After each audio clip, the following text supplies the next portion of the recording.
Hello दोस्तों, good morning. चलिए आइए समझते हैं लाइट चैप्टर से। उत्तल तथा अवतल दर्पण के लिए दोनों के लिए किस प्रकार से किरण आरेख संभव है। इनमें जो प्रकाश की किरणें हैं वो कब फोकस से होकर गुजरती हैं और कब मुख्य अक्ष के समांतर हो जाती हैं। तो इससे रिलेटेड ये सारे रूल हैं। अगर ये रूल्स समझ गए तो हम प्रतिबिंब बनाना यानी इमेज फॉर्मेशन बनाना सीख जाएंगे।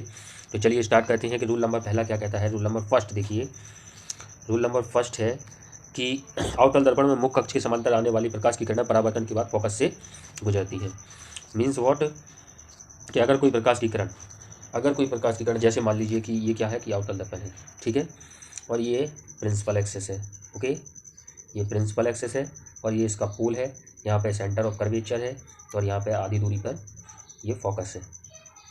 ओके, यहाँ सेंटर ऑफ कर्वेचर से आधी दूरी पर फोकस है। चलिए देखिए दोस्तों, ये इसकी एक सरफेस क्या होती है, पॉलिश्ड होती है। तो मैंने इसकी एक सरफेस पॉलिश्ड कर दी। तो देखिए ये मुख्य अक्ष है, इसको क्या बोलते हैं, मुख्य अक्ष। मुख्य अक्ष, तो देखिए मुख्य अक्ष के समांतर ये आई कोई प्रकाश की किरण, यहाँ से इसका परावर्तन हुआ और ये देखो फोकस से होकर गुजर गई। ये यहाँ से आई कोई प्रकाश की किरण, इस पर आपतित हुई, फिर इसके बाद इसका परावर्तन हुआ और ये फोकस से होकर गुजर गई। तो मैंने दोनों लैंग्वेज में इसको बहुत ही अच्छे से नोट किया हुआ है। कृपया इनको नोट जरूर कीजिएगा जो क्लास 10 के स्टूडेंट हैं या जो कॉम्पिटेटिव एग्जाम की तैयारी कर रहे हैं। तो अ रे ऑफ लाइट, ठीक है, parallel to the principal axis will be passes through the principal focus after reflection. Okay, तो जो भी लाइट रे होंगी वो अगर इसके ये जो मुख्य अक्ष है, जो प्रिंसिपल एक्सिस है, इसके पैरेलल आएंगी तो जब भी इनका रिफ्लेक्शन होगा यानी परावर्तन होगा तो ये फोकस से होकर गुजर जाएंगी। तो रूल नंबर, आशा करते हैं आप लोगों को बहुत अच्छे से समझ आ गया होगा। अब आइए समझते हैं रूल नंबर 2। रूल नंबर 2 क्या कहता है। रूल नंबर 2 में कि अवतल दर्पण में फोकस की ओर आने वाली प्रकाश किरणें परावर्तन के बाद मुख्य अक्ष के समांतर हो जाती हैं। यहाँ पर दोस्तों सॉरी टाइपिंग मिस्टेक हो गई है। परावर्तन के बाद, प्लीज़ आप लोग इसको सुधार लीजिएगा। यहाँ पर परावर्तन के बाद परावर्तन के बाद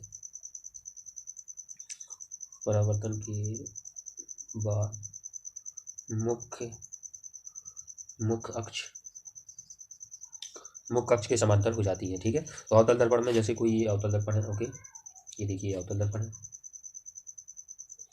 ठीक है दोस्तों, तो ये अवतल दर्पण है, इसकी एक सरफेस जो है पॉलिश्ड है और ये प्रिंसिपल एक्सिस है, ये इसका पोल है और ये प्रिंसिपल एक्सिस है, मुख्य अक्ष है। ठीक है, मैं पी ए लिख रहा हूँ शॉर्ट में, तो आप लोग इसको समझ जाइएगा प्लीज़। ओके, और ये इसका सेंटर ऑफ कर्वेचर है, इससे आधी दूरी पे क्या है, फोकस है। ठीक है, तो जैसे कोई लाइट रे, ये देखिए फोकस, जैसे कोई लाइट रे, ये देखिए ये लाइट रे यहाँ से इंसिडेंट हुई, ये देखो हुई फोकस से होकर, तो यहाँ से क्या होगा, परावर्तन होगा। तो परावर्तन के बाद ये देखो मुख्य अक्ष के समांतर हो गई। या फिर एक कोई लाइट रे देखिए इधर से ये गई, कोई ये लाइट रे गई, यहाँ पर क्या इंसिडेंट हुई और परावर्तन, इसके बाद ये इंसिडेंट हुई और परावर्तन हुआ इसका, तो ये देखिए मुख्य अक्ष के समांतर हो गई। तो आप लोग समझ के इस डायग्राम को बनाइएगा, तो प्लीज़ जरूर बना सकते हैं आप। तो रूल नंबर 2 भी हम समझ चुके हैं। ठीक है, a ray of light passes through the principal focus in a concave mirror will be emerged parallel to the principal axis after reflection. Okay, बहुत लैंग्वेज है, आप लोग जो लैंग्वेज प्रिपेयर कर सकते हैं उसमें आप आसानी से समझ जाइएगा। मेनली इस डायग्राम पर जरूर ध्यान दीजिएगा। तो रूल नंबर 2 भी हो चुका है। आइए समझते हैं अब रूल नंबर 3। रूल नंबर 3 क्या कहता है कि अवतल दर्पण में वक्रता केंद्र से गुजरने वाली प्रकाश किरणें, प्रकाश, यहाँ पर देखिए थोड़ी सी मिस्टेक हो जाती है टाइपिंग, बिकॉज ये गूगल टाइपिंग से, सॉरी मैं इसको ठीक कर देता हूँ। प्रकाश किरणें, एक सेकेंड, प्रकाश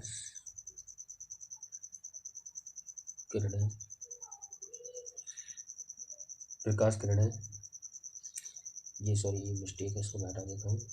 परावर्तन के बाद उसी मार्ग से लौट जाते हैं। जी हाँ दोस्तों, आइए समझते हैं। जैसे ये कोई अवतल दर्पण है, मैं बार बार यही फिगर बनाऊंगा। ये इसकी एक पॉलिश्ड सरफेस है, ये प्रिंसिपल एक्सिस है, ठीक है, ये इसका पोल है, यहाँ पे सेंटर ऑफ कर्वेचर है, तो इसमें फोकस, यहाँ पे फोकस है इससे आधी दूरी पर। तो मेनली हमको यही समझना है कि उसी मार्ग से लौट जाती है। ठीक है, परावर्तन के बाद उसी मार्ग से, जैसे कोई ये लाइट रे आई, यहाँ से आई, ठीक है, ये कोई लाइट रे आई कहाँ से, सीधी यहाँ से गुजरी।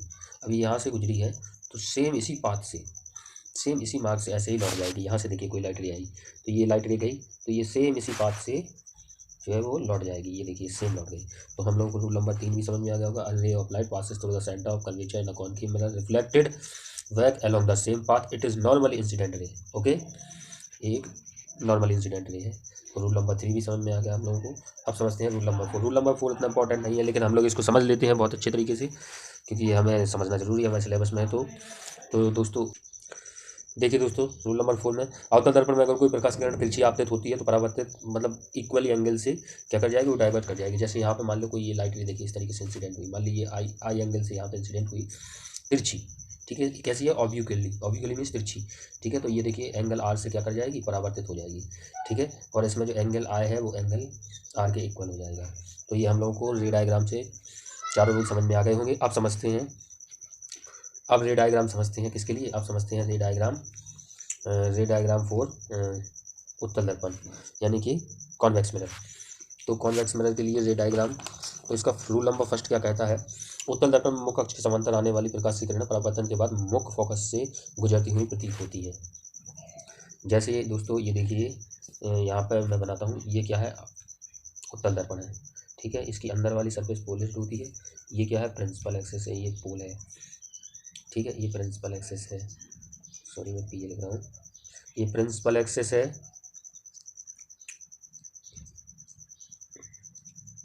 ये प्रिंसिपल एक्सिस है। देखिए जैसे कोई लाइट रे आई, ठीक है, यहाँ पर इंसिडेंट हुई, ये हुई यहाँ पर इंसिडेंट, ये कोई लाइट रे आई और यहाँ पर इंसिडेंट हुई, ओके। अब ये कैसा, अभी आपको पता था कि उत्तल दर्पण जो होता है कैसा होता है, ये अपसारी होता है, यानी किरणों को फैलाता है। तो यहाँ से क्या होगा इसका, यहाँ पे इसका फोकस है, ठीक है, तो यहाँ से क्या होगा, इसका परावर्तन होगा। ये देखिए इधर पे चली गई, ठीक है, यहाँ पे ऐसी इसी तरीके से कोई लाइट रे इंसिडेंट हुई, लेकिन यहाँ से क्या होगा, इसका परावर्तन हो गया, ठीक है। लेकिन जब हम इसमें देखते हैं तो ये यहाँ फोकस से आती हुई हमको प्रतीत होती है, ठीक है। तो मुख्य अक्ष के समांतर, उत्तल दर्पण में मुख्य अक्ष के समांतर आने वाली प्रकाश किरणें इसमें फोकस से आती हुई क्या होती हैं, प्रतीत होती है। तो रूल नंबर फर्स्ट हम लोग को समझ में आ गया है बहुत अच्छे से। अब हम आते हैं रूल नंबर सेकंड की ओर। रूल नंबर सेकंड क्या कहता है इसका, रूल नंबर सेकंड को समझते हैं कि उत्तल दर्पण में फोकस की ओर आती हुई प्रतीत होने वाली, सबसे पहले बनाते हैं हम एक उत्तल दर्पण। जैसे ये उत्तल दर्पण है, ये इसके अंदर वाली सरफेस जो होती है पॉलिश्ड होती है, ये प्रिंसिपल एक्सिस है, ये इसका पोल है, यहाँ पर फोकस है, यहाँ पे सेंटर ऑफ कर्वेचर है। तो रूल नंबर सेकंड क्या कहती है कि फोकस की ओर आती हुई प्रतीत होने, मान लीजिए यहाँ से कोई लाइट रे आ रही, यहाँ से कोई लाइट रे इस तरीके से आती हुई प्रतीत हो रही है, यहाँ पे देखिए आती हुई इस फोकस, सॉरी यहाँ से फोकस से आती हुई प्रतीत हो रही, एक सेकेंड, डायग्राम थोड़ा डिस्टर्ब हो चुका है। ये कोई लाइट रे, ठीक है, इस फोकस से आती हुई क्या हो रही, हमको प्रतीत हो रही, इस फोकस से आती हुई प्रतीत हो रही, ठीक है। तो अब क्या होगा, यहाँ से इसका परावर्तन होगा और ये क्या होगी, मुख्य अक्ष के समांतर हो जाएगी, ठीक है। तो उत्तल दर्पण में फोकस की ओर आती हुई प्रतीत होने वाली प्रकाश किरण परावर्तन के बाद मुख्य अक्ष के समांतर, यानी ये क्या है, प्रिंसिपल एक्सिस है और इसके क्या हो गई, ये समांतर हो गई। तो आप लोगों को रूल नंबर 2 भी समझ में आ गया होगा। इसी तरीके से और भी लाइट रे हम यहाँ से इंसिडेंट कर सकते हैं, लेकिन अब आइए इसके रूल नंबर थर्ड। तो इसमें भी रूल नंबर थर्ड दोनों के लिए सेम है। रूल नंबर थर्ड क्या है, जैसे ये उत्तल दर्पण है, ये प्रिंसिपल एक्सिस है, यहाँ पे सेंटर ऑफ कर्वेचर है, यहाँ पे आधी दूरी पर इसका फोकस है, यहाँ पे पोल है और ये प्रिंसिपल एक्सिस है। तो सेंटर ऑफ कर्वेचर की ओर आती हुई प्रतीत होने वाली प्रकाश किरणें इसी से गुजर जाती, वापस इसी मार्ग से लौट आती है। जैसे इसकी ओर ये कोई लाइट रे आई तो इसकी ओर आती हुई प्रतीत होने वाली, ये देखिए इस मार्ग, तो वापस इसी मार्ग से लौटती हुई प्रतीत होती है। ये देखो वापस इसी मार्ग से लौट गई, सॉरी आप लोग फिगर अच्छे से बना लीजिएगा। तो रूल नंबर थर्ड भी समझ में आ गया है। अब हम आते हैं रूल नंबर 4। इसके टोटल रूल नंबर जो है वो 8 हैं और ये बहुत ज़्यादा इंपॉर्टेंट है इमेज फॉर्मेशन के लिए। आइए समझते हैं रूल नंबर 4। तो देखिए इसमें भी सेम वही है, ये कोई उत्तल दर्पण है, ठीक है, और ये इसका फोकस है और ये प्रिंसिपल एक्सिस है, यहाँ सेंटर ऑफ कर्वेचर है, इससे आधी दूरी पर इसका फोकस होता है। तो देखिए अगर कोई लाइट रे यहाँ से किसी एंगल आई से इंसिडेंट होती है तो ये एंगल आर से क्या कर जाएगी, रिफ्लेक्ट कर जाएगी, ठीक है। अगर कोई लाइट रे तिरछी अगर आपतित होती है, दोनों ही उसमें कॉन्वेक्स और कॉनकेव दोनों में, तो एंगल आई से अगर इंसिडेंट होती है तो एंगल आर से रिफ्लेक्ट हो जाएगी और दोनों एंगल इक्वल हो जाएंगे। तो थैंक यू वेरी मच। अगर आप लोगों को ये क्लास पसंद आई हो तो क्लास 10th के स्टूडेंट्स को प्लीज़ ज़रूर बताएं। बहुत बेहतरीन कंटेंट देने वाला हूँ मैं आप लोगों को, यकीन मानिए। बोथ लैंग्वेज, देखिए इस तरीके से आप जो भी लैंग्वेज आप प्रेफर करते हैं आप उस लैंग्वेज में इसको नोट डाउन कर सकते हैं और समझ सकते हैं। Okay, thank you very much. मिलते हैं नेक्स्ट वीडियो में, प्रतिबिंब का बनना। उस वीडियो को जरूर देखिएगा, बहुत ज़्यादा इंपॉर्टेंट है image formation. Okay, all the very best, thank you very much.